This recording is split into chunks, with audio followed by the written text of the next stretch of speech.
In this video, I'll be talking about the diffuse illumination technique.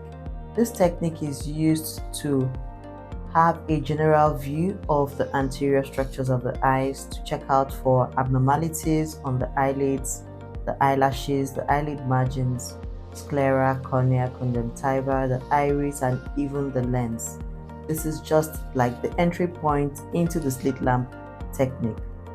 Then, when you notice any abnormality and you want to investigate this abnormality further, you then choose the appropriate illumination to investigate whatever abnormality it is you want to see. For instance, if you notice a foreign body on the cornea, using the diffuse illumination wouldn't give you an idea of the depth of this foreign body. So you go ahead to use the optic section to section the cornea and find out the depth of this foreign body. Each illumination technique has its own parameters or the methodology or the way you set up your instrument for it. So for the diffused illumination technique, you start with a low magnification. My split lamp has as low as 6x, so I start with my 6x. And then you use your low to high illumination. What do I mean by that? You start with a low illumination and then you increase as the need arises, or you reduce as the need arises. The slit lamp angle should be set at 30 to 45 degrees.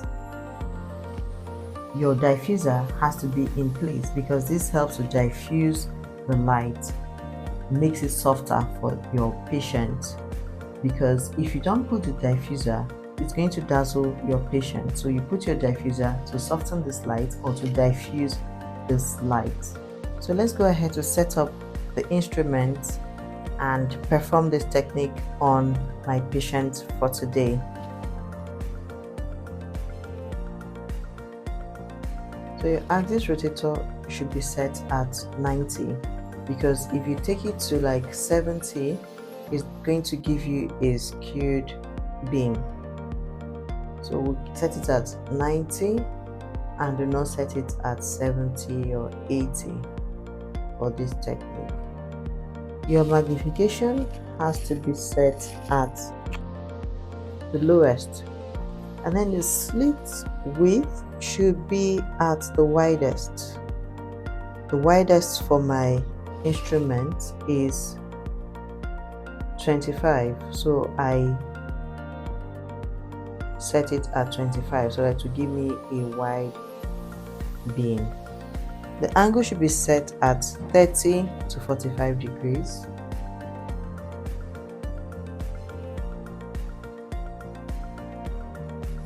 The diffuser has to be in place.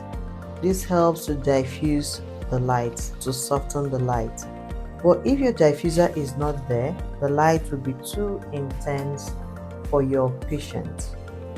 Because when your slit width is at the maximum, your slit height is at the highest, and then your illumination is high. Let me take this to my patient's eyes. It's going to disturb my patient. So that is the essence of putting the diffuser. It diffuses this light and then it helps you to examine your patient appropriately. Here are points to note. When you're examining your patient's eyelashes or eyelid margins, you always move from the nasal to the temporal and back again. You move horizontally to temporally. With your patient's eyelid closed, you examine the upper eyelid, and if you want to examine the lower eyelid, your patient should open his or her eyes and look upwards. Here I'm examining the upper eyelid margins as well as the upper eyelid.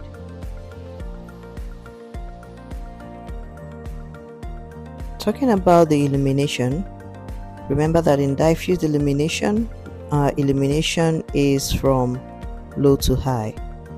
If you use a higher illumination, you're not going to see the conjunctival blood vessels or you may not be able to get a clear picture of the particular structure you're looking at.